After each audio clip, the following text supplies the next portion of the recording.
I've been playing a ton of Granblue Fantasy Relink. As you can see, I already have a couple of level 40 characters. I've already unlocked quite a few, and there's quite a few things that I think the game doesn't highlight too well, or may be confusing to some players, and so today's video I will be making a complete beginner's guide to this game, so that you can have a better experience playing Granblue Fantasy Relink. So if you enjoy any of my guides, please subscribe to the channel, and if you have any questions, feel free to show up in my live streams and ask away. With that being said, hello everyone, my name is Dark Hero, and let's get started. One of the very first things you'll want to do in Granblue Fantasy Relink is start unlocking different characters, so you can fully customize your entire party setup. The way to unlock characters in this game is by coming here to this NPC, and very early on into the game you'll receive what is called a crewmate card, which allows you to simply select one character from this entire list and they will simply join your roster and you'll be able to play with them. So as you can see, I have already unlocked Ferry, Narmaya and Percival as well, and by the way, let me know which character I should unlock next. And once you reach chapter 4, I believe, you're able to take on this side quest where you fight against the Hurricane boss fight, and as you can see right there on the right side, you'll receive a crewmate card. As you can see, I have been mostly focused on trying to get S++ on all the missions, or at least as many of them as I can, so I haven't done a lot of the story, but the more you progress you're going to be able to find these tickets very easily, so don't worry about that. Something to note, however, is that whenever you unlock a new character through the ticket method, their highest level that the character is going to come is going to be level 20. And as you can see right here, my Ferry is underleveled compared to the rest of the party because I received her at level 20 when everyone else was around level 29 or so. That being said, if you want to level characters very quickly, either to catch up or because you want to unlock new stuff, you can take on this side quest called Fort Fumigation, which you unlock fairly early on, and as you can see from the first clear rewards, you get the sigil Fast Learner, which is going to make it so that your character gains a little bit more experience whenever you do anything in the game, allowing them to level up that much faster. You should make sure you pay attention to what the clear rewards are going to be at the end of the quest, as they can prove to be very valuable additions to your party. That being said, in case you're looking for a specific item, let's say for example I wanted to farm these champion merits from the side quests, I can press triangle, which will add this item to the wish list, and so whenever I go to the quest counter and I choose the option to undertake a quest, I have the option to press the square button and then I can pick from any of the wish list items that I have to see if there is a quest that is going to reward me with that item. And among all of these items, you can even add the tickets so that you can very easily spot whenever you have a quest available that is going to give you that. Another very important thing in Granblue Fantasy Relink is a special type of quest called the Fate Episode, which you can access through the quest counter, and here you can take on one of these Fate episodes, and the icon that shows up next to the title of the episode will determine if it's one of these episodes where it's just a screenshot in the background with some text, which is simply lore associated with that character, so you can go ahead and read this to get a better understanding on each of the characters' backgrounds, and the reason why you want to do this is because you do gain stats at the end of these Fate episodes. Additionally, there are these episodes with the two swords icons that instead of giving you stats, will actually give you a sigil slot, which is a lot more important. But of course in these ones you actually have to go on a quest where you'll be playing as that character. It's usually very fast and easy quests that you can knock out very quickly, and you get an additional sigil out of it, so make sure you do all of these. Now something to note is that as you're going to play throughout the game, you're going to forge new weapons for each of your different characters, and you're going to want to level them up for various reasons. And as you do so and as you upgrade your sigils as well, you may find yourself running out of money, but let me tell you, do not be afraid to sell some of these items. Just like in Monster Hunter, there are items that are specifically made just to be traded in for, in the case of Granblue Fantasy Relink, rupees, which is the main currency, and so you're able to freely sell these and you'll have more money to spend.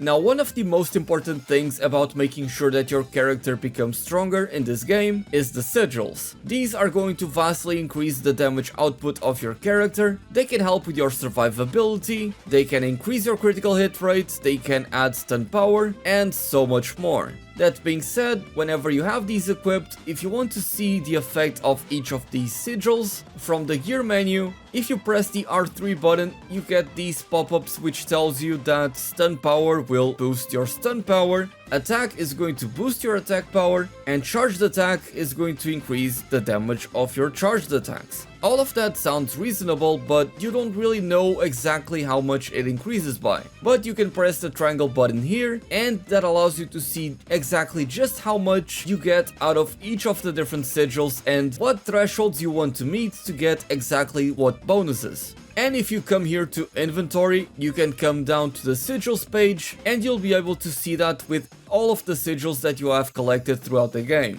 Another very key part in making your character stronger in this game is completing the mastery page for each of the different characters. Of course, the masteries that you want to unlock first on your character are going to be the ones that give you active skills. Of course, some of these may not be as powerful as some others, so they may be something that you don't prioritize to unlock right away. But I would also tell you to make sure that you unlock some of the bigger nodes, as they can provide you with some very beneficial passives to your character. Now, some of these are going to be character specific, like this one for example allows Percival to charge his skill a lot faster, and this one allows Rosetta's roses to last a little bit longer, and this would increase the level of the roses. These are incredibly important for this character, so make sure you prioritize them, so do not sleep on the masteries. A very cool thing that masteries also allow you to do is, for example, let's say you want to come down and unlock this one, but you need still to unlock these two to get there. The game allows you to, by simply clicking on the last one, unlock all the other masteries that are on the way to get that last one.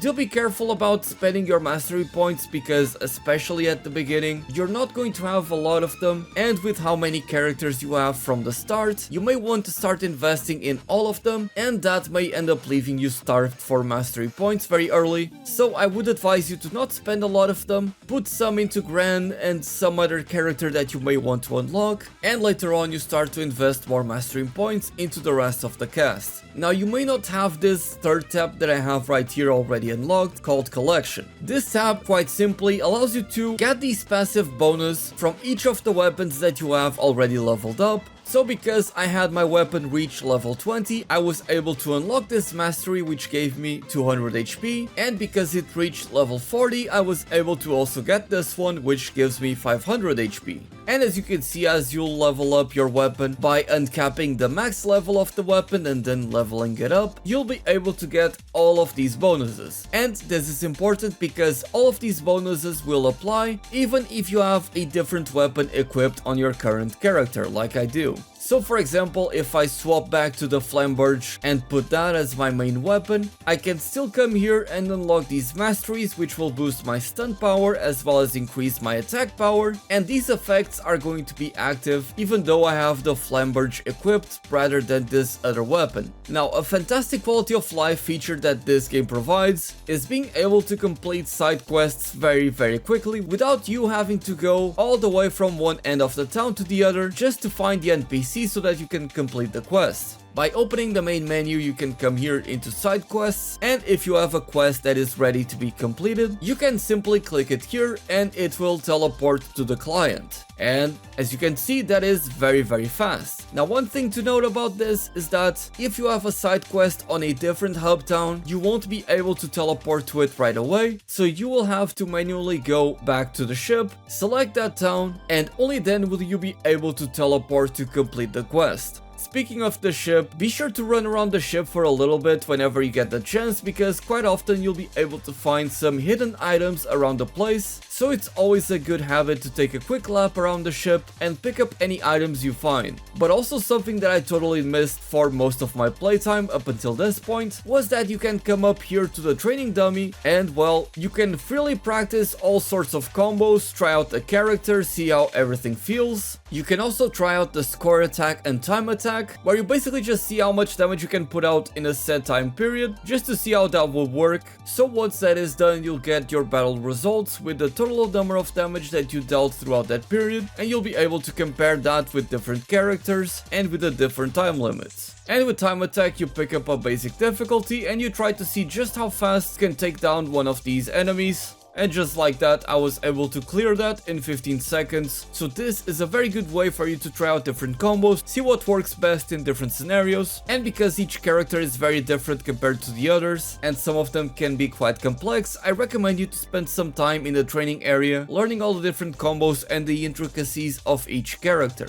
Another very important thing that I don't think the game properly highlights and is an amazing feature is the ability to create custom loadouts with each different character. So for example, with Percival, I can simply save my current loadout and then I can go ahead, change the weapon, change all of my different sigils. Let's pick 3 attack power 1s, let's even change his skin, and let's get rid of a couple of skills, and let's just have the X seal for whatever reason. So I can go here, save it as a second loadout, and you can even rename these loadouts, change their icons as well. So if you have a loadout that is more focused on offense or support, you can easily identify it. And as you can see, this is my current loadout, but if I go here and I change to my previous loadout, I now have the Flamberge equipped with all of my previous sigils and all of my previous skills. So a very good quality of life feature, especially for characters like Ren for example, that thanks to the different masteries you unlock can be much more focused on applying debuffs, being a support character by providing heals to your team, as well as the ability to provide damage resistance, or even just become a straight up tank, letting them take damage for their allies. And so you could have a different loadout page for each of the different playstyles that you desire, and that is very useful, something to keep in mind at all times. Another very important thing that the game allows you to do, especially if you're someone that, like myself, likes to swap characters around a lot, you can actually, much like with the loadout, save your current party setup. As you can see right here, I have one with Percival, Djeeta, Ferry and Rosetta, and in this one I swapped out Rosetta for Narmaya, and you are able to make it so that in one party setup that same character can have different weapons compared to the other, as well as skills and sigils. So this is a very handy feature to keep in mind at all times. And much like with the character loadouts, you can of course also rename them and change their icons as much as you want. Now there's actually a few settings that I think are very important and that you may want to change in the options menu.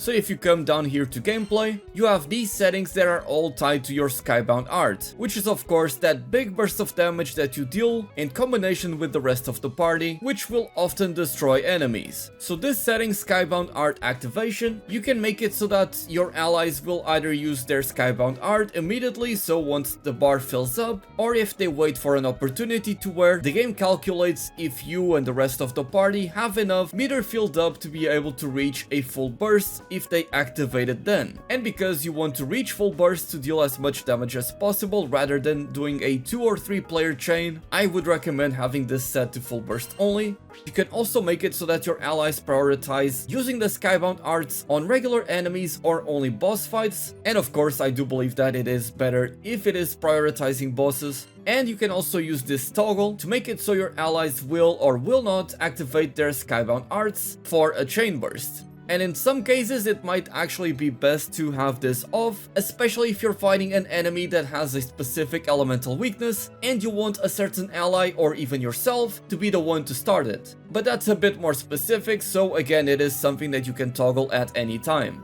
Something also to keep in mind is that each different enemy that you're going to face off against will have a corresponding weakness which will be indicated next to their name and health bar. This is of course especially important for boss fights to deal as much damage as possible, so you can choose to go with a character that deals super effective damage against that enemy, or even add skills of that element just for that boss fight alone. Now as you play throughout the game, you'll come across these big chests in the town hubs. You'll find many more of these in the second town as well that require special keys to open them, with this blue chest in particular requiring a silver key.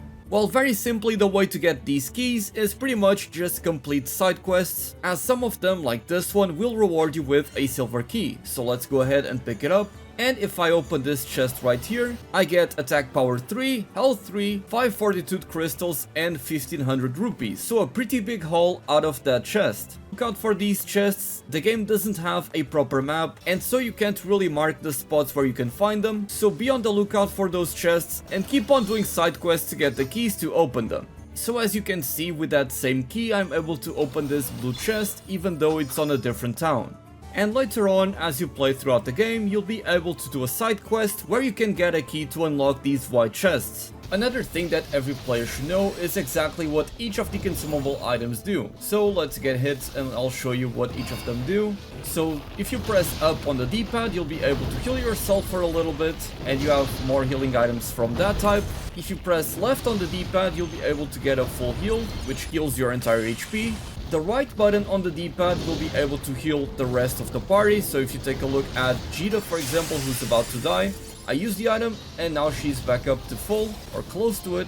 And when I'm dead, I can use the revival potion by holding down on the D-pad, and that is what that item does. So keep these in mind at all times because you're going to need to know all of this information. Also, I'm sure that by now most of you know that you can open this menu to use stickers and perform emotes, but while you are in the middle of a quest, it can be difficult to use these. Well, you can actually open this communications menu very quickly by simply holding the same button you use to open this menu. So on the PlayStation controller, it would be the tab button, or at least I believe that's what it's called. And if you ever want to edit what is shown there, you can come here into the co-op settings, communication, and here in the communication wheel, you're able to edit all of those callouts and emotes and have them separated between you being in town or in a quest. And also, if you're worried about what exactly is the serial code, you don't need to worry about this, it's just a redeemable code for the mobile game, so if you're not interested in that, don't worry about it. There is a lot more to Granblue Fantasy Relink that I want to cover here on the channel that I haven't spoken about in this video. I've just started getting into different builds, trying to create the perfect party setup with the right skills and the right sigils, because I really do want to start getting into build crafting and creating some very powerful characters and showcase them here on the channel for you guys. So if you are interested in more Granblue Fantasy Relink videos, please subscribe to the channel, and if you have any questions, make sure to drop by my live stream where I'll be playing the game and talking to you guys. With that being said, thank you all so much for watching. My name is Dark Hero, and as always, happy hunting!